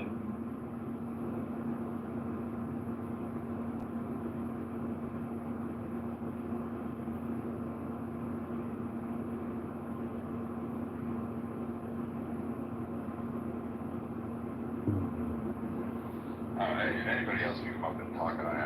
I don't know the domestic answers to the drugs. Like that's I don't do them. I don't like them. But I don't think you should be locked up for using them. At the same time, I think if you're a dealer and you're targeting a playground or young kids, I'd have an issue with you there. I'd beat you in the head with a baseball bat and not have problems with that. But I don't really particularly enjoy I don't think we need to lock up all of these people. I agree with the Portugal system on that, with the decriminalization of the users. If we just took care of that problem domestically and kind of understood that, hey, you're going to do you, I'm okay with that.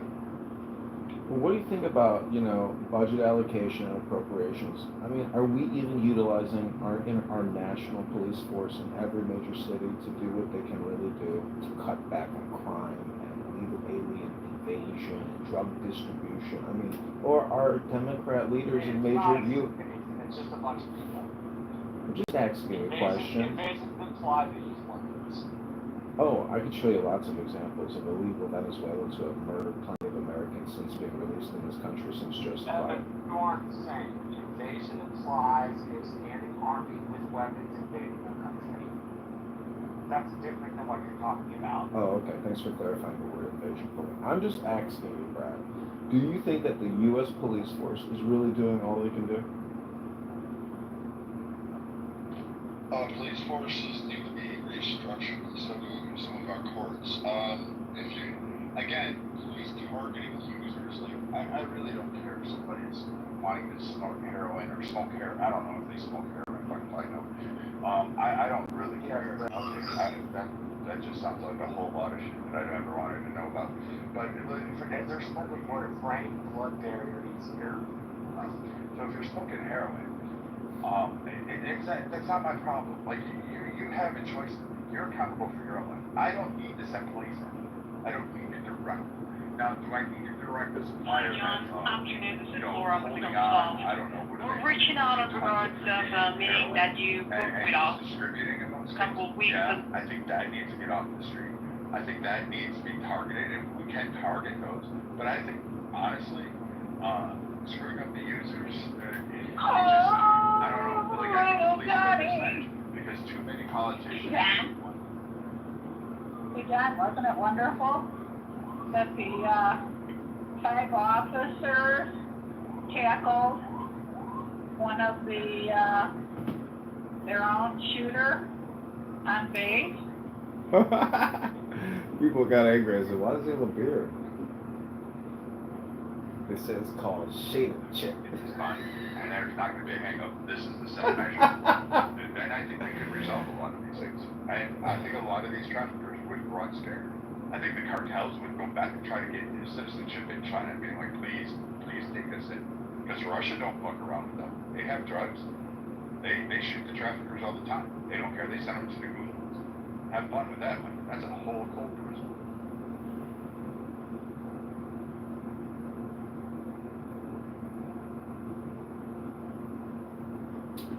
Well, I think from like a domestic manpower, just having the people physically able to do what's required, I don't even know if the manpower's there. And then plus, in many of these organizations, they've spent a lot of time investigating their own, There's a lot of people that work in these agencies, whether it's, Department of Homeland Security or ICE, et cetera, that,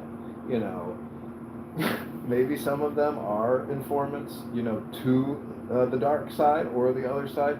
So there's a lot of intelligence, and money in all of this. And thus you have vice and criminal, people who are involved in conspiracies to distribute and profit and get away with doing this type of activity, at scale. But I'm just saying that, you have to be pragmatic in terms of what you have and what your budget is. And unfortunately, we have a lot of stuff that is just, we don't need to replace it. We either need to use it or clean it or make sure it's in good condition. But to be so frenetic, I'm just saying that to have any anxiety over the future. Like what? Like, what's the example you have in your head? I'm talking about assets in terms of military divisions, weapons, helicopters, jets, artillery, everything. And there's a lot of soldiers, tackling other soldiers or shooting at other soldiers, like at Fort Stewart. So I'm just saying, instead of letting, guys with beards shoot each other on an army base and then have 5 soldiers tackle a guy who doesn't even have a gun, or they don't even have guns. That's the one thing I can't understand is why on military bases are there so many disarmed people? You know, even the police at military entrances sometimes aren't even armed with ammunition. They just got, you know, blanks in that gun, or there's no bullets in that rifle. So I'm just saying that if the United States wants to work its way out of the debt and the security crisis, I think you have to look at it from what is actually practical, pragmatic. What can you actually adjust? What levers can be pulled? I mean, that in that way, Trump is like the super consciousness of this country. He has that ability to spend and pull and push. He's got a desk with buttons, and he's got an infinite number of buttons. But it just becomes a question of priorities. I think that Trump and Kennedy and his entire administration really understand that principle. I just think still at $2 trillion with a deficit, I mean, it's just going to get bigger. It's never going to stop. So I think just really determining what the best ROI is, the best bang for our buck is the way to go. And I think that they're doing it. And I'm, you know, thank God Elon Musk installed Doge at every agency. And now even Doge Florida is a success. So forensic accounting, pragmatism, and common sense are winning the day. Doge ended up costing more money to run than it actually saves. Oh, don't be such a negative Nancy, you Republican Marshall. No, I'm not being a negative. No, that's not being a negative Nancy. If you come in this department that wants to like cut federal spending, Negative Nancy. Then you should cut more federal spending than your budget is. Otherwise, you can't justify your existence. You're just being a negative Nancy instead of a positive optimist. No.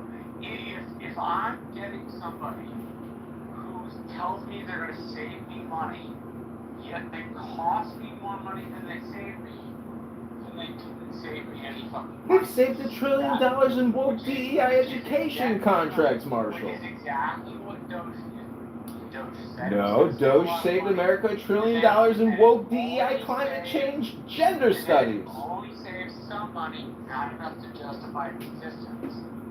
Wrong, Marshall. They saved almost $1 trillion already. Go to the Doge calculator. To be able to justify its existence, and a Department of Government Efficiency can't reasonably justify its existence because it costs more to run than it saves. These agencies don't.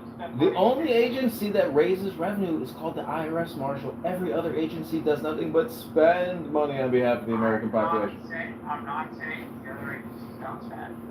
I'm saying this agency, which was brought under the Trump administration, which people tend to reference, is not an agency that saved more money than it spent.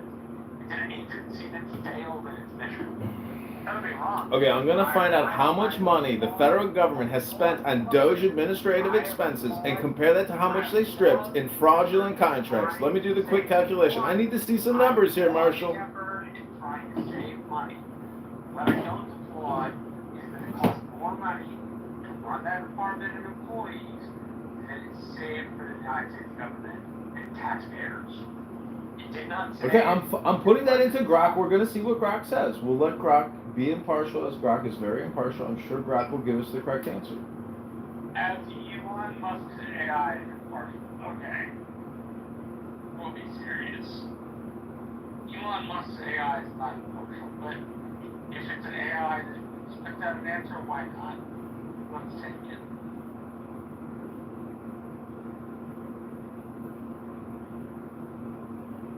Hey, Ewan. I mean, yeah, Marshall, okay, I kind of want to challenge you on that. Now, If I'm wrong, please correct me. okay, so it's actually more of a philosophical point that I want to get into, and it has to do with Doge. But, yeah, I mean, I'm going to check that in 2 other rooms for asking this question. I think it's insane that they get so offended by it, but I actually see what is going on in the US, and what is going on in the UK, what's going on in Canada, and it's kind of like the end of liberalism. It's like the end of that ideology. It doesn't exist anymore. We're moving into a new era of belief systems. I don't know how to explain it. We don't know yet. We have not figured out what the fuck is going on. But what I see going on in the UK, because I live here, is literally, it's day 13 in a row where an underage child has been like sexually assaulted by a migrant. So we have a massive migration issue, right? Now in the US, you guys solved it. You dealt with all of that. You also had Doge. You have tried to government efficiency. In Canada, I mean, you just have like an absolute shit show of a situation. So my question to you is that what I'm seeing is this is the actual end of liberalism, and we're entering into a new era. Do you agree with me, or do you completely disagree? Oh, I'll agree that we seem to be on the cusp of something a little different. The end of liberalism, not so sure. The end of people believing that institutions are going to solve all their problems and that they don't have to pay attention to life. I think that's probably the thing that's the end of. Probably not having to pay attention to what's going on in your life. I think now more than ever you actually do have to pay attention. Are you projecting? In the UK, it's like people are paying attention to it. It's like everybody right now is like talking about what's going on with the UK with like the fucking migrant crisis. Like, it's like literally, it surrounds me day by day. I don't even want to talk about it, and I have people here talking about it. So it's like, that is an issue. But then the the US. Wait, Ewan, before you continue, hold on one second. Let me just answer Marshall's claim. Okay, this is from Grok. John Kitover asks, the Treasury has apportioned $39 million to fund Doge as of February 2025. That's $39 million in funding. That's the Treasury's payment that they have spent on Doge operations. Doge claims that they have saved $199 billion in cuts as of July 2025. But analysis from CBS and others show actual savings of less than 3% claimed, with overall federal spending rising. All right, well, you're repeating the CBS narrative, Marshall.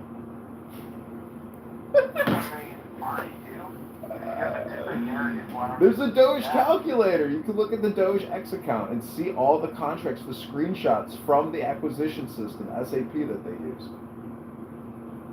Yeah, you're missing the point. If you want to prove me wrong or say that my assumption, because that's what it was, is incorrect, like, why don't you present counter numbers? I did. I just presented to you counter numbers. They say, I don't know. They claim they saved $200 billion, and it cost them $40 billion to do it. I don't understand. I just gave you counter numbers. So they claimed they saved $200 billion. Well, they show receipts. The response doesn't show receipts. What you said was they claim. Okay, so if they're claiming, what's the evidence that they actually saved that much money? The receipts on the Doge X account, and they have a calculator. The other side, CBS, the other side says CBS has no source when they say less than 3%. Marshall, I'm not gonna lie, like, we even saw a difference in, like, activism in UK out here when Doge, like, cut all the funding. It's very bizarre shit. I think that it's gonna take probably a decade for us to, like, fully understand. Okay, this is the end of the show. Okay, everybody go to johnforcongress.com. Thanks for joining. If you want to join the campaign, text 312-498-0517. We want to jump in one more clown house. Maybe you're just allowing for communism. You just might not be clear that. Well, I mean, that's exactly what I'm opposing. I'm simply saying, like, there should be a state, like, there should be a state of Israel just simply rejecting the Jew part. In principle, I oppose the fact that there's like a Jewish state, or there's a white state, or an Italian state. Like, I don't. Lying, trying to put everything shit in the streets. Exactly. We need to confirm or deny that. Wait, I didn't catch that. We need to confirm or deny what you said. put in the chat. I said, don't lie on my friend. Lion said if he was a street shooter. Chillism, wow. Okay, hope you've enjoyed this podcast. GoJohnForCongress.com.